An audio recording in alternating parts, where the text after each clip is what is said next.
Yes, I do feel that entrepreneurship, even being an architect, comes with creating something from scratch. So that's the first thing about entrepreneurship, about thinking how to create something. So actually, the process of design within the creative process is very important for entrepreneurship. You're building and creating something new. So obviously, entrepreneurship has the base of the business. So you're actually creating something to sell it, to turn it into a company or something that creates resources and economic productivity.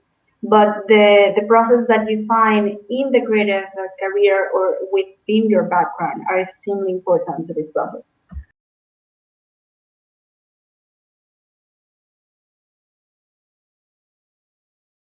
So I do feel like when you have careers that are extremely humanity focused, for example, when you study art, or when you study like basic sciences, for example, sometimes often there's a lack of management skills. That wasn't necessarily my case. For example, I'm an architect, so we have a good mixture of the arts and the sciences.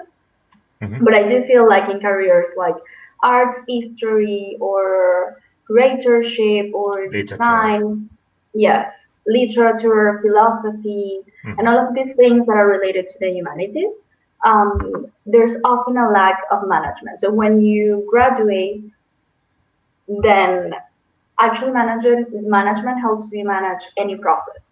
So even if you're going to graduate and then be a curator for I don't know, a museum, you have to learn about management skills and how to run the selection of the work and how to create events. And so often you find yourself having to learn these skills when you graduate. So for example, including in the academic programs internships that make the opportunities for students to learn these skills before graduating makes the impact when you transition from being a student to actually be in the professional world Hmm. that much softer. So I do feel that point when you do internships is so important when you are an art student.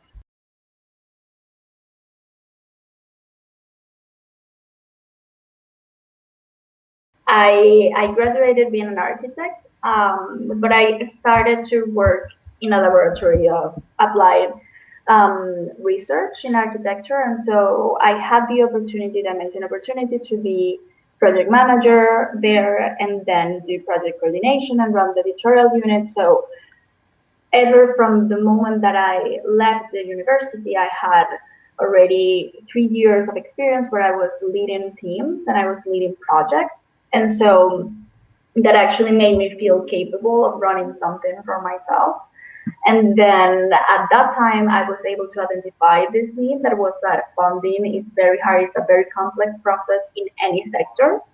It's very high time consuming. And so I said, listen, I'm going to build brains to explore solutions to this problem.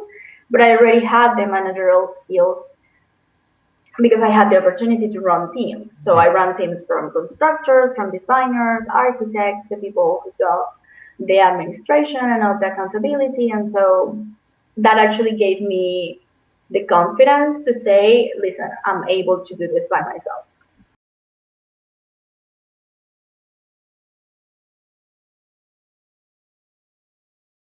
So, well, brAIMS is an entrepreneurs network to connect founders with peers and investors and resources. And the thing that the idea this was born was because when I was at this architectural office that pretty much worked as a startup, I had to do many things, wear many hats, and one of the things that I had to do was figure out our economic strategy. So how we're going to fund the projects in a time period of 3 months. And so it was a huge load of work to figure out how to do grants and applications or even have private conversations with stakeholders or government organizations. So it was a very high consuming process. And back then, this was 2015, 2016. I just said like, listen, there has to be something on the internet that helps me manage and run this thing. Like, where are the grants? How can I apply? Where do I find the solutions? And I didn't find at that time anything that related to what I needed or wanted. because I have like There was a a very gap. specific, Yeah. there was a gap there, like, and so I started to explore around this. And then as the moment passed by, you realize that one of the best things that happen is through referral. The only way you can make it scale, because we said like, okay, you could create a list, but at some point that's going to cover so much. So the best way is that you have an active community that can give you references or from what you can learn. So that's why we created brAIMS, that is an entrepreneurs network. So you actually have the access to people that is all the time working in this type of situations, that knows these resources, and that at any given point in time in your career can actually give you solutions or say like, listen, you have to, I don't know, do equity investment because that works best for what you're doing, or go into crowdfunding, or you have to meet this person who's going to be a great coach.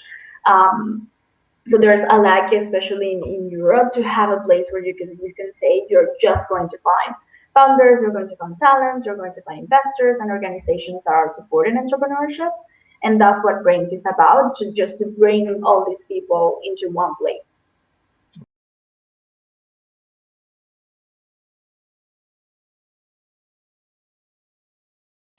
We work everything. We have been doing remote ever since we started. And I think that this is also because when I worked in architecture, we were a very international office, and so we had people working from any various parts of the world. So that never was a problem for us. And so when I started brAIMS, it just seemed the right way for me to do it, especially because when you're a startup, you're one of your main focuses is to reduce costs. And so if you start thinking like, listen, to do this, we have to have an office and we have to have a place to create things, then you are adding yourself like more things to solve. And so we were like, we can work. The main thing is to have clear goals, and so we do everything remote since we started. And I think that because brAIMS is a global network, that has also allowed us to build connections with the world because it's in within our DNA of the company.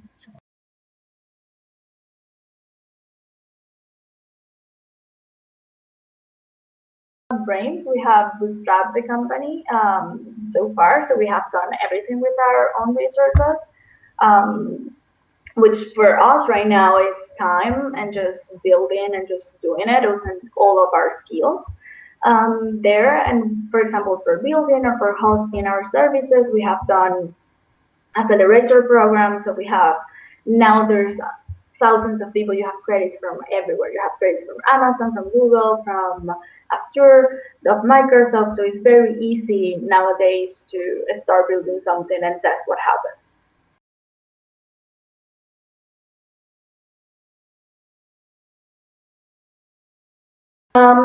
So we do a lot of right now, as we are in our initial phases for next year, 2021. We're going to enlarge our reach, but we actually started with our professional network. This is something that you build up in the years of experience. So, for example, me, my entry point to the market, if we talk a little bit more in like terms of business, was my personal network. So at first, brAIMS, we started with architects and then some other people who were related to the business of the creative industry. And that way we started rolling the ball in the community. And then, to be honest, some friends, like we have a lot of friends. I come from a very acknowledged university back in my country in Venezuela, and so most of my graduate friends are in the U.S., and so they went to Ivy League schools and colleges there, and so that's how our network works. So we had references, and it was like, listen, Tara is doing this, so you need to meet her because they're working for this. So we basically do like referrals. And then we also do a large part of what you call in English called emailing people, which is basically like identifying who are the people who resonate with your mission and what you're doing. So you reach out, um, and then you talk about what you're building. Mm-hmm. And if you do that right and properly, then you have a response.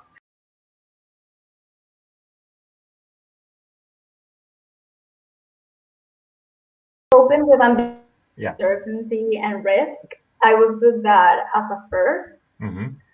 And I do want to highlight on this and make it like very clear. Being an entrepreneur, it's all about how you manage this skill. Because you can have all the technical knowledge, you can have all the incredible market you can have amazing teammates, you can have growth, but if you don't know how to manage uncertainty and risk, everything can fall apart. Yeah. Because building something, you never know how it's going to be the response. So the first thing is to learn soft skills in how to manage yourself in stressful situations, in situations where you work on uncertainty, and how you prioritize, how you come up with a process of dealing with this type of problems. And then I will say planning and management, I will put that in second. Mm-hmm. You have to be able to create a plan and execute. So building and have consistency. That's so once you have figured out what you have to do, what you want to do, what your users want, then you have to execute and keep doing it. And as I said before, just create a process. And then you need to have vision because um, that's what lets you grow. And creating a business is everything about how you grow and how you overcome and create new processes and enlarge your capacity or reach more people. And so having a vision, it's also what allows you to have all your team on board of that you're building because sometimes the efforts can get a little bit distracted. Mm-hmm. So having a clear vision of what is it that you want to reach is one of the main things to start something from scratch.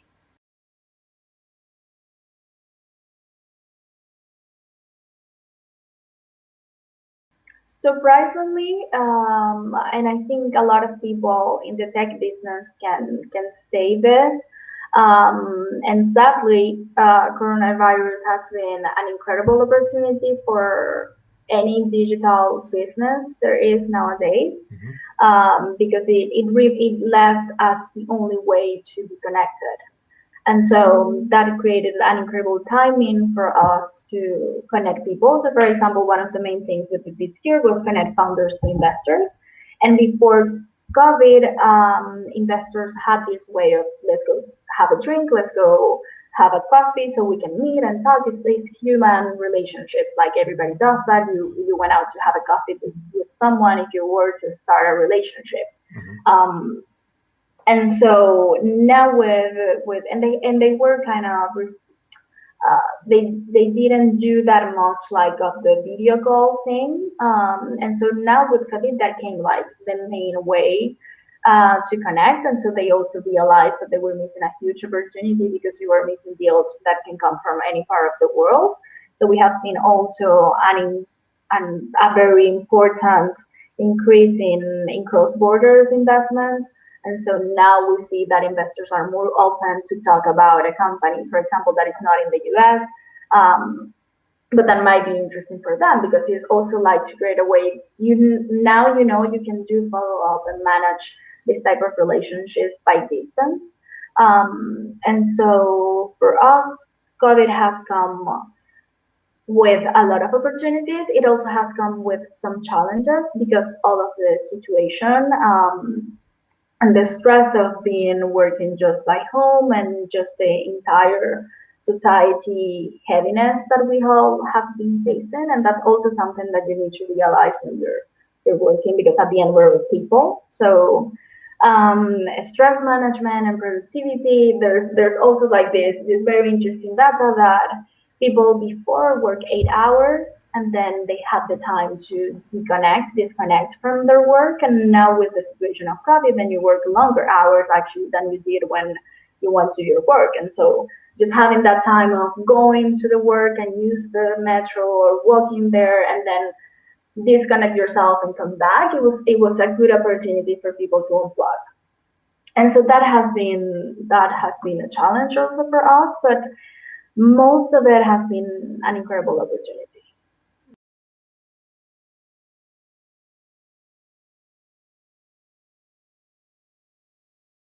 Thank you.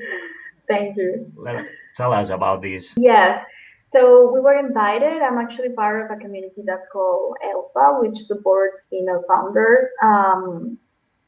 And so it's a pretty tight community, and I'm active there. We share our resources, and then I just think we were able this year to create some events that had really big names in the startup ecosystem, or people that has been sort of accomplished in that sense.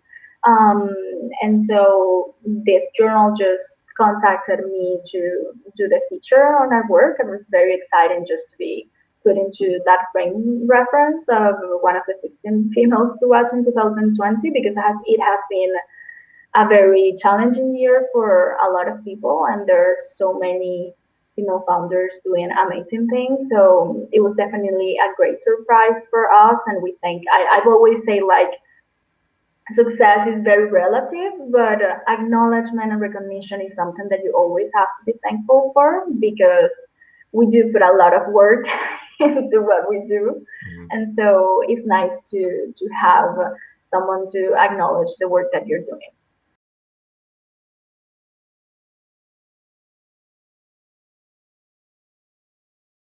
Um, well, I would just say like for me the most important thing is to do what you're passionate about. That's always something that I followed by in the way I do things.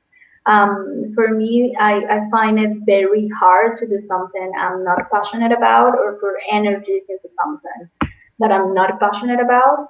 I just think you need to be extremely determined and resilient and trust in what you're doing, because it's hard. There's going to be a lot of obstacles if you're starting something from scratch or figuring out something. And so it's important that call to that reminder to yourself, like, listen, you're doing this for a reason. And often passion is something that gives you like the tool to keep going. Because one of the main things is just to keep going, and you have to take every no as an opportunity to talk to someone else to tell you a yes. So I do feel like that's one of the best things for me. One of the greatest things, for example, that have happened from to brains have been after someone said no, or opportunity or door was closed. And so I do feel like it's so important to look at the no's as like, okay, listen, I can reframe, and then I have to be talking to somebody else that is going to open a different door.